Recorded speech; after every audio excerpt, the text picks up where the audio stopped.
সর্ষে মাশরুম খুব সহজ এবং ইউনিক একটি রেসিপি।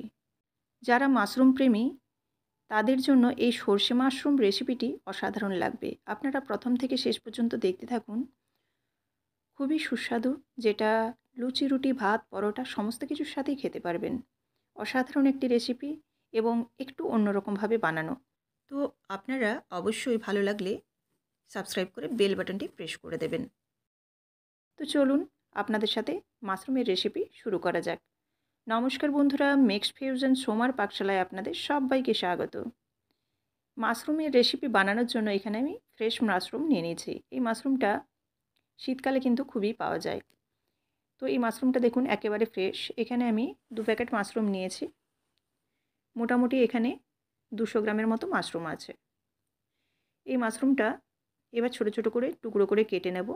কেটে একেবারে আপনাদের সামনে আমি হাজির হচ্ছি, কারণ আমি ভিডিওটা যাতে আর বেশি বড় না হয় সেজন্য কিন্তু একেবারে কেটে নিলাম। কেটে লবণ হলুদ মাখিয়ে নিয়েছি। আর লবণ হলুদ মাখিয়ে নিলে কিন্তু প্রচুর পরিমাণে জল বেরোবে। তো এইভাবে আমি মাশরুমটাকে কেটে লবণ হলুদ মাখিয়ে আলুটাকেও কেটে ধুয়ে পরিষ্কার করে নিয়েছি। আর আলুটা এখানে লম্বা করে একটু মিডিয়াম করে কাটা আছে, খুব একটা পাতলাও নয় আবার মোটাও নয়। এবার চলুন, এখানে আমি প্রথমেই কড়াই সরষের তেল দিয়ে দেবো। সরষের তেল দিয়ে আমি এখানে আলুটাকে প্রথমে ভেজে নেব। পুরো রান্নাটাই আমি সরষের তেলে করব, কারণ সরষের তেলে এই রান্নাটা কিন্তু অসাধারণ হয়। যেহেতু সরষে মাশরুম সেজন্য এটা সরষের তেলেই কিন্তু অসাধারণ লাগবে। তো আলুটা এখানে দিয়ে দিলাম গরম তেলের মধ্যে, দিয়ে দিলাম লবণ এবং হলুদ পরিমাণ মতো, দিয়ে নাড়াচাড়া করে নেব। নাড়াচাড়া করে এই হলুদ এবং লবণটাকে একটু ভালোভাবে মিশিয়ে নিতে হবে। তারপর আমি এই আলুটাকে একটু ঢাকা চাপা দিয়ে দেবো। দিয়ে এরকমভাবে 2-3 বার ঢাকা চাপা দিয়ে আলুটাকে একটু ভেজেও নেব, প্লাস তার সাথে যেন একটু সেদ্ধ হয়ে যায়। এভাবে দেখুন লো ফ্লেমে কিন্তু আলুটাকে আমি ভাজছি, যাতে আলুটা একটু ভাজার সাথে সেদ্ধ হয়ে যায়। তো এইভাবে আলুটা যখন হালকা একটু লাল রং ধরবে তখন কিন্তু ভেজে তুলে এটাকে রেখে দিলাম। এবার দেখুন এই যে তেলটা বাড়ছে, এই তেলের মধ্যেই আমি মাশরুমটা ভেজে নেব। তো এখানে মাশরুমের কথা বলি। মাশরুমটা যদি লবণ হলুদ মাখানো হয় তাতে কিন্তু মাশরুমের তেলটা অনেকটাই কম লাগে। এই যে আমি হাত দিয়ে জলটা চেপে চেপে কিন্তু এই তেলের মধ্যে দিয়ে দেবো। যতটা সম্ভব জলটাকে চেপে চেপে দিলে মাশরুমটা তাড়াতাড়ি ভাজাও হয়ে যাবে, আর মাশরুমটা একেবারে ঘেঁটেও যাবে না, কড়াতে লাগবেও না, এবং ভাজার সময় তেলটাও খুব কম লাগবে। তো এবার দেখুন ভালোভাবে নিংড়ে এরকম মাশরুমটাকে কিন্তু আর ঢাকা চাপা দেবো না, এইভাবে নেড়ে চেড়েই আমি ভেজে নেব। অনেকে হয়তো বলবেন যে মাশরুমটা লবণ হলুদ মাখিয়ে দিলে জলের সঙ্গে হয়তো মাশরুমের যে প্রোটিন সেটা চলে যায়। একদমই কিন্তু না। এইভাবেই রান্না করবেন, তাতে মাশরুমটার টেস্টও যেমন হবে, আর আমি তো যে বাকি সুবিধাগুলো বললাম সেগুলোও কিন্তু পাবেন। তো এইভাবে দেখুন আমি নাড়াচাড়া করে মাশরুমটাকে ভেজে নিয়েছি। আর খুব একটা কিন্তু সময়ও লাগবে না এই মাশরুমটা ভাজলে, তবে জল থাকলে কিন্তু অনেকটা সময় লাগবে, তেল বেশি লাগবে, তাছাড়াও কিন্তু কড়াই তলায় যে লেগে যাবার চান্স সেটাও কিন্তু থাকবে। তো দেখুন এইভাবে আমি মাশরুমটাকে তুলে নিলাম। আলু ভাজার সময় আমরা যেমন লবণ হলুদ মাখিয়ে রেখে দিলে আলুটা একবারে ঝরঝরে হয়, খুব সুন্দর একদম গোটা গোটা থাকে, অথচ সেদ্ধ হয়ে যায়, সেরকমই কিন্তু এই মাশরুমটাও লবণ হলুদ দিয়ে মাখিয়ে রাখলে এরকম ঝরঝরে হবে। এবার দেখুন খুব কম পরিমাণে তেল দিয়েছি, কারণ যেহেতু আলু এবং মাশরুমটা ভাজা হয়ে গেছে সেজন্য তেলের পরিমাণ এখানে একেবারেই অল্প দিলাম। শুধুমাত্র পেঁয়াজটা যাতে হালকা ভাজা হয় সেজন্য কিন্তু এখানে তেলটা একেবারে কম দিয়েছি। পেঁয়াজটা দেওয়ার পর এখানে আমি মোটামুটি 2টো মাঝারি সাইজের পেঁয়াজ ব্যবহার করেছি। একটু লবণ দিয়ে দিলাম পেঁয়াজটা নরম হওয়ার জন্য। তো এদিকে পেঁয়াজটা ভাজা হোক, আর আমি এদিকে চলুন সর্ষেটা বেটে নিই। সর্ষেটা কাঁচা লঙ্কা দিয়ে একটু বেটে নিলাম। এখানে আমি সাদা সর্ষে ব্যবহার করেছি, আপনারা চাইলে কালো সর্ষেও ব্যবহার করতে পারেন, বা দুটো মিশিয়েও আপনারা দিতে পারেন। এবার দেখুন পেঁয়াজটা কিন্তু এখানে নরম হয়ে গেছে, হালকা লালও হয়ে গেছে। এই পর্যায়ে আমি দিয়ে দিচ্ছি হলুদ গুঁড়ো আর কাশ্মীরি লঙ্কার গুঁড়ো একটু দিচ্ছি কালারের জন্য। তবে কাশ্মীরি লঙ্কার গুঁড়োটা পুরোপুরি অপশনাল, আপনারা চাইলে নাও দিতে পারেন। তেলে হলুদ এবং কাশ্মীরি লঙ্কার গুঁড়োটা একটু নেড়ে নেবেন, তাহলে কিন্তু কালারটা খুব ভালো আসবে।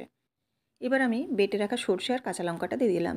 ঝালের জন্য এখানে আমি কাঁচা লঙ্কাই ব্যবহার করেছি, ঝালের জন্য কিন্তু কোনো রকম গুঁড়ো লঙ্কা ব্যবহার করিনি। এবারে দিয়ে দিচ্ছি খুব সামান্য জিরে গুঁড়ো আর খুব সামান্য ধনে গুঁড়ো। এই সর্ষের তরকারিতে খুব একটা জিরে এবং ধনেটা লাগে না। দিয়ে দিচ্ছি বেশ কয়েক কোয়া রসুন। খোসাটা ছাড়িয়ে আমি এখানে কোয়াগুলো দিয়ে দিলাম। এই রসুনটা দিলে কিন্তু অসাধারণ একটা স্বাদ আসে। আর যারা রসুন খেতে পছন্দ করেন, কাঁচা রসুন খেতে পারেন না, তারা কিন্তু এরকমভাবে সর্ষের তরকারিতে দিয়ে খাবেন। শুধুমাত্র যেটা সর্ষের তরকারি সেটাতে দিয়ে খাবেন। অসাধারণ খেতে হয়, তরকারির স্বাদও বেড়ে যায় আর রসুনটা খেতেও কিন্তু দুর্দান্ত লাগে। এবার দেখুন সর্ষেটাকে একটু নাড়াচাড়া করে কষিয়ে নিয়েছি। কাঁচা গন্ধটা চলে যাওয়ার পর এখানে ভেজে রাখা আলু আর মাশরুমটা দিয়ে দিলাম। আলুটা যেহেতু প্রায় 50% মতো ভাজার সঙ্গে সেদ্ধও হয়ে গেছে, সেজন্য কিন্তু খুব একটা বেশি সময় লাগবে না। এবার ভালোভাবে নাড়াচাড়া করে মিশিয়ে এটাও 1 মিনিটের মতো কষিয়ে নিলাম। কষিয়ে নিলে এবার আমি দিয়ে দিচ্ছি গরম জল।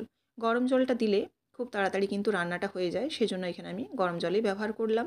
আপনারা চাইলে নর্মাল টেম্পারেচারের যে জল সেই জলও ব্যবহার করতে পারেন। দেখুন জলের পরিমাণটা এখানে আমি এরকম দিয়েছি।